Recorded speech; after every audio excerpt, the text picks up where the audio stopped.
Hello दोस्तों, नमस्कार। मैं मयंक तोमर आप सबका मार्स एकेडमी में स्वागत करता हूं। कैसे हैं आप सब लोग? उम्मीद करता हूं सब अच्छे होंगे। आपकी तैयारी बहुत बेहतरीन चल रही होगी। आने वाले एग्जाम के लिए हम बहुत अच्छे से तैयारी कर रहे होंगे, ठीक है ना। तो जैसा कि आपका रेस्पॉन्स मिल रहा है, बहुत अच्छा रेस्पॉन्स मिल रहा है, वीडियो काफ़ी पसंद की जा रही है, ठीक है। तो आपसे एक रिक्वेस्ट है, आप इसको अपने दोस्तों के साथ अपने ग्रुप में आप इसको शेयर जरूर करें, लाइक जरूर करें। और आप लोग लाइक पता नहीं क्यों नहीं कर रहे हैं ना, कंजूसी कर रहे हैं लाइक करने में ना। कमेंट जरूर करें, ठीक है ना। तो जैसे आपको पता है, हमने कहा सारे प्रश्न मिलेंगे, बस एक बार आपको सिर्फ पढ़ना है। और हमारी ज्ञान दर्शन सीरीज आप इसमें हम पॉलिटी कर रहे हैं, इसमें हम संपूर्ण मैराथन पॉलिटी करेंगे। और आज हमारा ये पॉलिटी का तीसरा लेक्चर है, यानी कि आज हम क्वेश्चन नंबर अपना 100 के बाद स्टार्ट करने वाले हैं, ठीक है।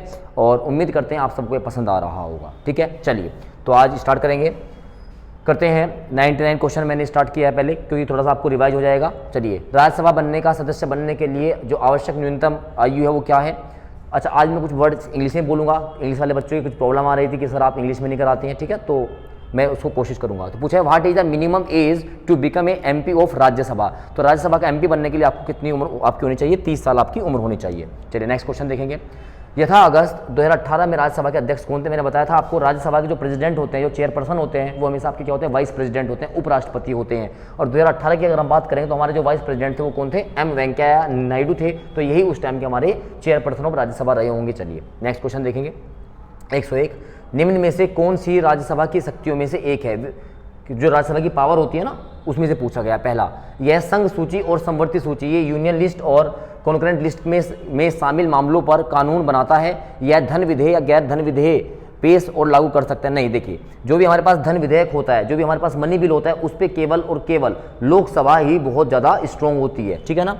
यह कराधान, बजट और वार्षिक वितरण, यानी यहाँ भी बजट की बात की जा रही है, तो यहाँ पर भी राज्यसभा का कोई लेना देना नहीं होता है। यह गैर धन विधेयक पर विचार और अनुमोदन करता है तथा धन विधेयकों को संशोधन का सुझाव दे सकता है। बिल्कुल सही बात है, ये एक अपना एडवाइस दे सकता है और इसके अलावा कुछ नहीं कर सकता, वो भी जो मनी बिल नहीं होंगे। तो ऑप्शन नंबर सी इसका बिल्कुल सही आंसर होगा। चलिए नेक्स्ट क्वेश्चन की ओर बढ़ेंगे।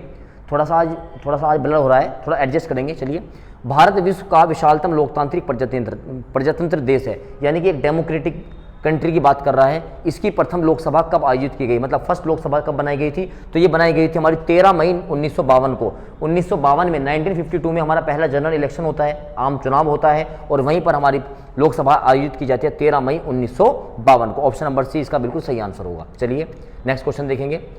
लोकसभा की सदस्यता के लिए उम्मीदवारों की न्यूनतम आयु क्या निर्धारित की गई है? तो what is the minimum age to become a member of parliament of Lok Sabha? आपको बताया था, चाहे लोकसभा आपका लोकसभा हो, चाहे आपका विधानसभा, जो राज्य की विधानसभा होती है, जो आपकी लेजिस्लेटिव असेंबली होती है, तो उसका एमपी बनने के लिए, उसका मेंबर बनने के लिए आपकी उम्र होनी चाहिए 25 वर्ष। कितनी वर्ष? लोकसभा के लिए 25 वर्ष, राज्यसभा के लिए 30 वर्ष। चलिए आगे नेक्स्ट क्वेश्चन में बढ़ेंगे। 104 नंबर,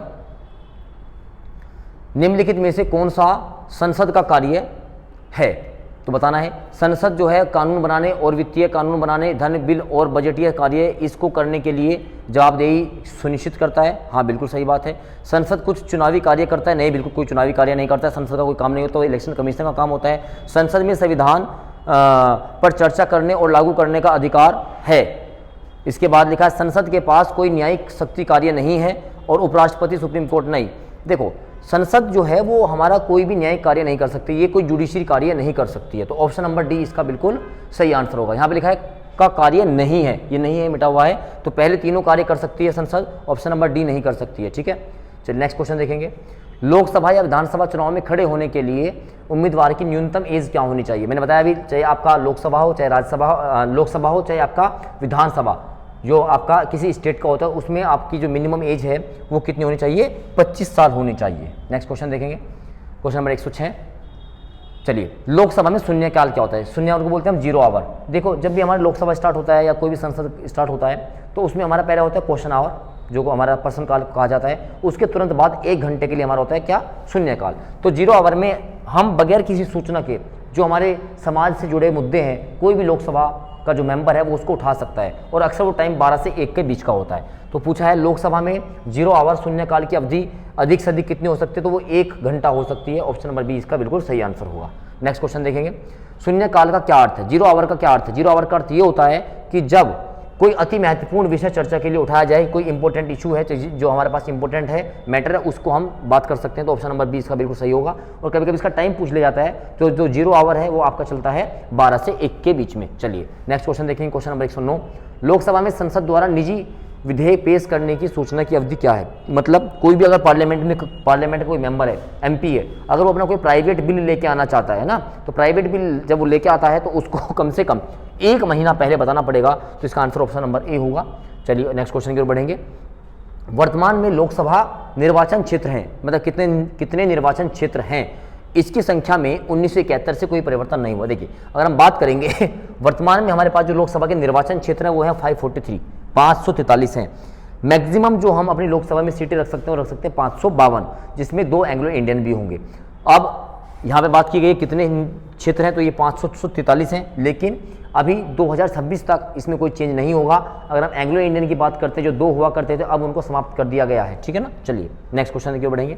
संविधान द्वारा विचार की गई लोकसभा में अधिकतम संख्या कितनी हो सकती है? तो अधिकतम की मैंने बात की तो 552 हो सकते हैं, 552 मैक्सिमम हो सकते हैं। चलिए नेक्स्ट क्वेश्चन, लोकसभा में कितनी सीटें अनुसूचित जाति, शेड्यूल ट्राइब्स और शेड्यूल कास्ट के लिए दी गई हैं? देखो मैं थोड़ा सा आपको बता दूं, इसमें जो टोटल इसकी सीट्स होती हैं वो होती हैं 131 सीटें आपकी शेड्यूल ट्राइब्स और शेड्यूल कास्ट के लिए बनाई गई हैं। अगर इसमें बात करें तो इसमें 84 सीट्स तो आपकी किसकी हैं? एससी के लिए होती हैं, और एसटी की अगर बात करें तो शायद ये होती हैं आपकी 43। कितनी? 43। तो कुल कितनी हो रही होंगी? 8, 9, 10, 11, 12, नहीं कुछ गलती हो रही है ना। ये एससी की 84 होती हैं, एससी की 84 होती है, 47 होती है, 47 होती है एसटी की। तो ये कितना होगा? 8, 4, 12 और 1 तरह, बिल्कुल सही बात है। तो ये अलग अलग भी पूछे जा सकता है। 84 होती है शेड्यूल ट्राइब्स की और 47 होती है एसटी की, क्योंकि आपको पता है 15% होता है, ये आपका आर्टिकल 330 में लिखा हुआ है, और ये 7.5% जो आपका रिजर्वेशन होता है ये मिलता है। तो कुल जो सीटें होंगी आरक्षित दोनों की मिला के, तो वो कितनी होंगी? आपकी 131 होंगी। चलिए नेक्स्ट क्वेश्चन की ओर बढ़ेंगे, देखेंगे नेक्स्ट क्वेश्चन। लोकसभा के सदस्यों का कार्यकाल कितने वर्षों का? आपको पता है लोकसभा जो है हर 5 साल के बाद जो है वो डिजोल्व हो जाती है, 5 साल उसका कार्यकाल लेता है। तो ऑप्शन नंबर इसका डी आंसर बिल्कुल सही होगा। नेक्स्ट क्वेश्चन देखेंगे, भारत में निम्न में से किस लोकसभा अध्यक्ष का, स्पीकर की बात कर रहे हैं, उनका जो टाइम है वो सर्वाधिक रहा है? तो इसमें सिर्फ एक नाम आता है, जिनका नाम है बलराम जाखड़। बलराम जाखड़ एकमात्र ऐसे व्यक्ति हैं लोकसभा के जिन्होंने 2 बार लोकसभा स्पीकर बने हैं, पूरा टाइम इन्होंने किया है। तो सबसे लंबे समय तक बनने का, या एक ही व्यक्ति 2 बार जिन्होंने बने हैं लगातार, तो ये कौन है? डॉक्टर बलराम जाखड़। यही सबसे लंबा टाइम इन्होंने लोकसभा स्पीकर के रूप में काम किया है। नेक्स्ट क्वेश्चन देखेंगे, लोकसभा के पहले स्पीकर कौन थे? सबको पता है जीवी मावलिंकर साहब थे, ये लोकसभा के पहले स्पीकर थे। चलिए नेक्स्ट क्वेश्चन, उत्तर प्रदेश में कुल कितनी लोकसभा सीटें हैं? बड़ा आसान सा क्वेश्चन है। तो 80 लोकसभा सीटें हैं। अगर हम बात करेंगे राज्यसभा की, तो राज्यसभा की कितनी सीटें हैं? 31। अनुसूची नंबर 4 बताता है कि किस राज्य में कितनी क्या होंगी? राज्यसभा की सीटें होंगी। चलिए नेक्स्ट क्वेश्चन देखेंगे, संसद में गुजरात राज्य की कितनी सीटें आवंटित हैं? How many seats of parliament in Gujarat state? तो ये तो ऑप्शन मुझे सारे गलत लग रहे हैं, क्योंकि यहाँ पूछा है पार्लियामेंट में, पूछा है ना संसद में। तो संसद तो आपकी मिलकर बनती है लोकसभा से और राज्यसभा से, है ना, लोकसभा राज्यसभा। अगर हम लोकसभा की बात करें, लोकसभा में हमारे पास राजस्थान में 26 सीटें हैं, और अगर बात करें राज्यसभा की तो 11 सीटें हैं। तो इसका आंसर 37 होना चाहिए। या तो यहाँ पे ये लिख दे लोकसभा की कितनी होती है ना। अगर लोकसभा, क्योंकि देखो बेटा संसद जो है, संसद आपकी लोकसभा, राज्यसभा और राष्ट्रपति से मिलकर बनती है, लेकिन यहाँ पे सीटों की बात हो रही है, तो सीट में फिर क्योंकि संसद में लोकसभा भी राज्यसभा भी आएगा, तो इसके ऑप्शन देख के हमें ऐसा लगता है कि ये लोकसभा की सीटें पूछना चाह रहा था कि लोकसभा में गुजरात राज्य की कितनी सीटें हैं, तो आंसर 26 हो जाता। लेकिन इसने पूछा है संसद, तो मैं तो इसका आंसर 26 नहीं बता पाऊंगा।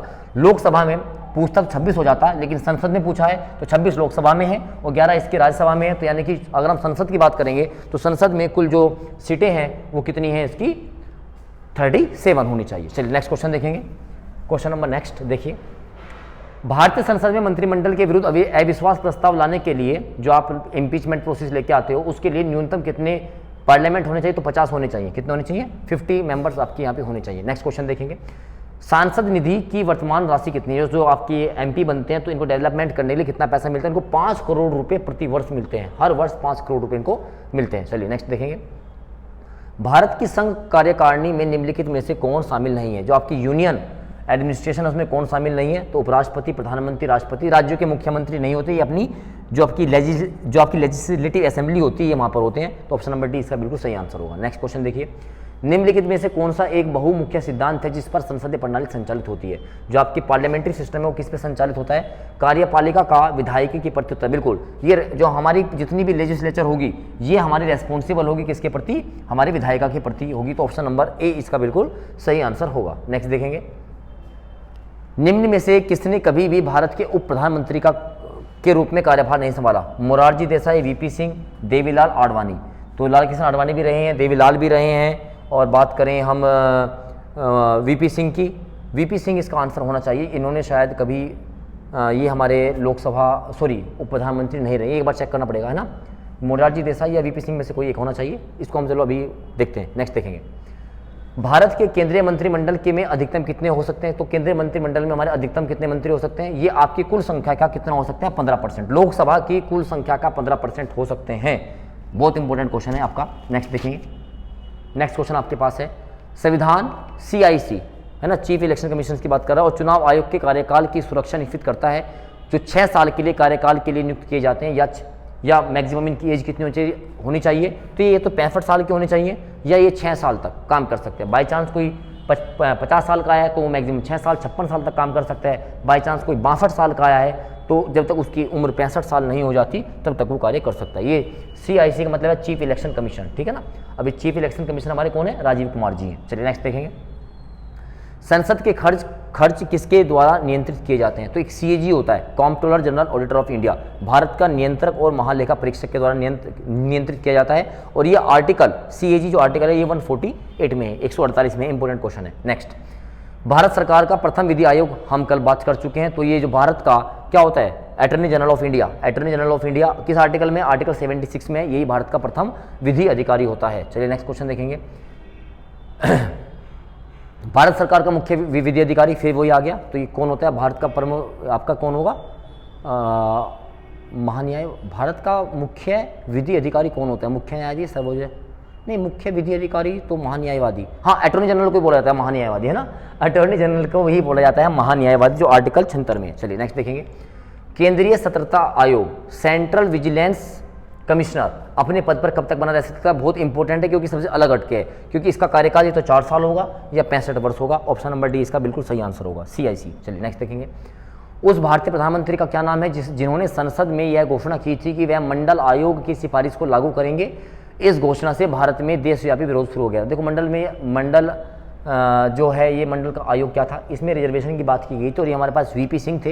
ये 1991 की बात है, तो वीपी सिंह ने ही मंडल आयोग की सिफारिश को लागू किया गया था। चलिए नेक्स्ट देखेंगे, 1996 में जब अटल बिहारी वाजपेयी पहली बार भारत के प्रधानमंत्री बनते हैं तो उन्होंने लगभग कितनी टाइम तक काम किया था? तो वो 13 दिन का उनका कार्यकाल था, शायद 13 दिन के लिए। तो इसमें हम लगा सकते हैं 2 दिन, 2 साल, 2 महीना, 2 हफ्ते लगाएंगे, 2 हफ्ते के लिए, है ना। ऑप्शन नंबर 20 का सही आंसर होगा। चलिए नेक्स्ट देखेंगे, राज्य सरकारों के संवैधानिक प्रमुख कौन होता है? अगर हम बात करें स्टेट गवर्नमेंट की बात करें तो स्टेट गवर्नमेंट का जो हेड होता है ना, तो वो कौन होता है? वो राज्यपाल होता है, गवर्नर साहब होते हैं। ऑप्शन नंबर 20 का सही आंसर होगा। नेक्स्ट देखिए, निम्नलिखित में से किस राज्य में विधान परिषद है? देखो, 2 चीज़ें होती हैं, लेजिस्लेटिव असेंबली हर स्टेट में, और एक होती है लेजिस्लेटिव काउंसिल, विधान परिषद। तो भारत के 6 राज्यों में विधान परिषद है, 6 में ही है। देखते हैं, उत्तर प्रदेश है, उसमें बिहार है, याद कर लीजिएगा, महाराष्ट्र है, उसके बाद इसमें कर्नाटक है, आपका तेलंगाना है, और आपका आंध्र प्रदेश है। तो इसमें ऑप्शन होगा किस में विधान परिषद है? तो उड़ीसा में नहीं है, झारखंड में नहीं है, गुजरात में नहीं, तो कर्नाटक इसका आंसर बिल्कुल सही होगा। तो कर्नाटक में ही विधान परिषद आपका है। चलिए नेक्स्ट क्वेश्चन देखेंगे, भारतीय संविधान के अनुच्छेद 161 के अनुसार निम्नलिखित में से किसे सजा माफ करने या सजा में हेरफेर करने की शक्ति प्राप्त है? आपको पता है आर्टिकल 168 है, तो पार्ट 6 की बात करता है, भाग 6 में। भाग 6 में आपका आता है राज्य। तो ये भारत के राज्यपाल को, भारत के विभिन्न राज्यों के राज्यपालों को ये शक्ति प्रदान होती है। ऑप्शन नंबर सी इसका सही आंसर होगा। चलिए नेक्स्ट क्वेश्चन देखेंगे, भारत के संविधान में निम्न में से किसके विरुद्ध अभियोग चलाने का प्रावधान नहीं है? राष्ट्रपति के खिलाफ आप चला सकते हो, मुख्य न्यायाधीश के खिलाफ चला सकते हो, उपराष्ट्रपति के खिलाफ भी राज्यसभा में लाया जा सकता है, लेकिन राज्यपाल के खिलाफ ऐसा कुछ भी यहाँ पर नहीं है। ऑप्शन नंबर 20 सही आंसर होगा। नेक्स्ट, भारत के किस राज्य के राज्यपाल के पद का आधिकारिक कार्यकाल लगभग कितने वर्ष का होता है? तो 5 वर्ष का होता है। वैसे राष्ट्रपति के प्रसाद पर्यंत काम करता है, लेकिन 5 साल इसका कार्यकाल माना जाता है। नेक्स्ट देखेंगे, स्वतंत्र भारत में किस राज्य की प्रथम महिला राज्यपाल कौन थी? तो ये हमारी थी सरोजिनी नायडू जी, जो उत्तर प्रदेश राज्य की प्रथम महिला राज्यपाल हुआ करती थी। चलिए नेक्स्ट देखेंगे, निम्नलिखित में से कौन सा कथन सही है? प्रधानमंत्री एवं केंद्रीय परिषद के मंत्री द्वारा राज्यों के राज्यपाल की नियुक्ति की जाती है, बिल्कुल गलत बात है, क्योंकि इसकी नियुक्ति करता है राष्ट्रपति के द्वारा। केंद्रीय मंत्री परिषद द्वारा राज्य के राज्यपालों की नियुक्ति की जा सकती है, बिल्कुल नहीं। भारत के प्रेसिडेंट राष्ट्रपति द्वारा राज्य के राज्यपालों, बिल्कुल, जो जितने भी गवर्नर्स होते हैं ये totally are appointed by the president of India. Option number C इसका बिल्कुल सही आंसर होगा। नेक्स्ट देखिए, भारत में किसी राज्य के राज्यपाल की नियुक्ति का प्राधिकारी निम्नलिखित में से कौन होता है? तो भारत के राज्यपाल की नियुक्ति की जाती है भारत के प्रेसिडेंट के द्वारा, भारत के राष्ट्रपति के द्वारा। तो ऑप्शन नंबर सी इसका बिल्कुल सही आंसर होगा। 39, राज्यपाल के संदर्भ में कौन सा सही है? तो जो गवर्नर होता है वो राज्य विधान परिषद यानी कि लेजिस्लेटिव काउंसिल, जैसे सेंटर में आपकी राज्यसभा होती है ऐसे ही स्टेट में आपकी लेजिस्लेटिव काउंसिल होती है। उसके 1/4 सदस्यों को मनोनीत नहीं कर सकता है, बिल्कुल नहीं, ये 1/6 सदस्यों को मनोनीत कर सकते हैं। इसके पास पावर जो होती है ये 1/6 मेंबर है ना, 1/6 कोई कर सकता है। तो पहले वाला तो बिल्कुल गलत हो गया। वह एंग्लो इंडियन समुदाय के राज्य विधानसभा के लिए 2 सदस्यों को मनोनीत कर सकता है, नहीं 2 नहीं, सिर्फ 1 सदस्य को मनोनीत कर सकता है। तो यहाँ पर कोई भी सही नहीं है। ऑप्शन नंबर डी इसका बिल्कुल सही आंसर हो जाएगा। नेक्स्ट क्वेश्चन देखेंगे, को विधानसभा का सत्रावास करने की शक्ति है? मतलब इसको जो हमारे पास विधानसभा है, लेजिस्लेटिव असेंबली है, उसको कौन डिसोल्व कर सकता है? उसको कर सकता है राज्यपाल। ऑप्शन नंबर ए बिल्कुल सही है, ये इसको भंग कर सकता है या स्थगित कर सकता है। चलिए नेक्स्ट देखेंगे, किसी विधानसभा में भारत के संविधान के अनुसार कम से कम और अधिक से अधिक कितने सदस्य हो सकते हैं? भारत की विधानसभा में कम से कम रखा गया है 60 सदस्य होंगे या मैक्सिमम होंगे 500। लेकिन जैसे आपका गोवा है, मणिपुर है, ये कुछ ऐसे स्टेट है जहाँ पर ये संख्या 60 से भी कम है, लेकिन ऑथेंटिक रूप से माना गया 60 और 500, मिनिमम 60 मैक्सिमम 50। नेक्स्ट क्वेश्चन, भारतीय राज्यों में मुद्रा बिल यानी कि मनी बिल की बात कर रहा है, होने के लिए एक बिल कौन प्रमाणित करता है? राज्यों की बात कर रहा है। तो राज्यों, देखो स्टेट में जो मनी बिल है उसका जो डिसीजन लेता है वो लेता है लोकसभा स्पीकर। तो जाहिर सी बात है जब हमारे पास स्टेट आएंगे तो स्टेट में मनी बिल है या नहीं, तो जो विधानसभा होगी, लेजिस्लेटिव जो असेंबली होगी, तो जो उसका स्पीकर होगा वही लेगा। तो राज्य विधानसभा का अध्यक्ष इसकी ऑप्शन नंबर बिल्कुल ए इसका सही आंसर होगा। नेक्स्ट देखेंगे, निम्न में से कौन से सर्वोच्च न्यायालय के न्यायाधीश की सेवानिवृत्ति की सही आयु है? सर्वोच्च न्यायालय की बात कर रहा है, तो सर्वोच्च न्यायालय जो है वो 65 साल का व्यक्ति जो है क्या हो सकता है? रिटायर हो सकता है। नेक्स्ट देखेंगे, सरकारी आयोग मोस्ट इंपॉर्टेंट है, निम्नलिखित में से किससे संबंधित सरकारी आयोग is related to which?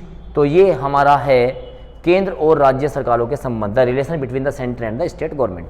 B option सही होगा। नेक्स्ट, निम्नलिखित में से कौन सा अनुच्छेद भारतीय संविधान में सर्वोच्च न्यायालय की स्थापना करता है? आपको पता है ये राज्य में आता है, पार्ट 5 में आता है, और आर्टिकल 124 इसकी बात करता है कि जो सर्वोच्च न्यायालय उसकी स्थापना होगी।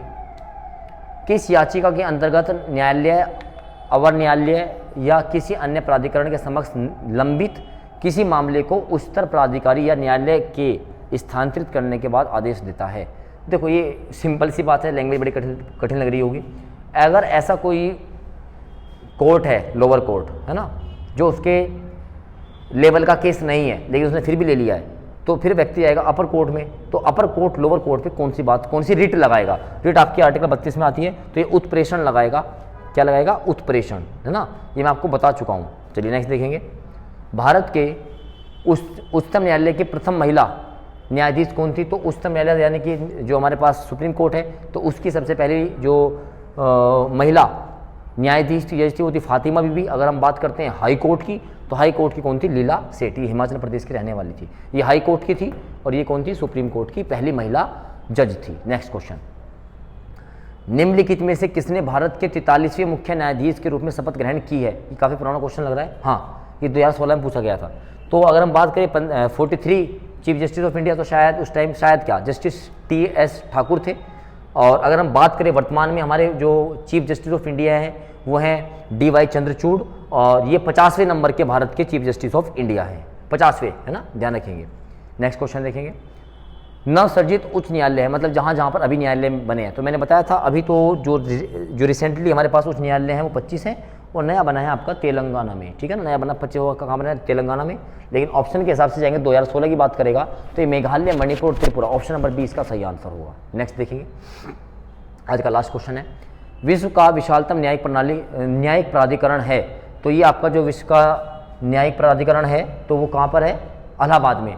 तो जो आपका इलाहाबाद उत्तर प्रदेश का जो एक जिला है, प्रयागराज जिसको हम बोलते हैं, यहाँ पे इलाहाबाद लिखा हुआ है ना, यहाँ प्रयागराज हाई कोर्ट होगा। ये हमारा पूरे दुनिया का सबसे बड़ा न्यायिक प्राधिकरण है। तो आई थिंक 50 क्वेश्चन मैंने आपको कराए हैं आज, तो 150 तक पहुँचे हैं, सबको समझ में आ रहा है। बस एक काम ही आपको करना है ना, वो मैं बार बार नहीं बोलता, आपने कभी देखा भी नहीं होगा। चैनल को सब्सक्राइब जरूर कराएं, इसको लाइक ज़रूर करें, कमेंट जरूर करें, है ना, कमेंट जरूर करें। आपको अच्छा लग रहा है तो आप थम्स अप कर सकते हैं, है ना, आप नाइस लिख सकते हैं, आपको कुछ गलतियां लगती हैं तो आप बता सकते हैं ताकि हम इम्प्रूव करें, है ना। तो वीडियो तक हम इसको अपना फटाफट सारे क्वेश्चंस को करते हुए चलेंगे और आपको सिर्फ एक ही काम करना है, आपको सिर्फ रिवाइज करना है, ठीक है। चलिए तब तक के लिए थैंक यू, जय हिंद, जय भारत।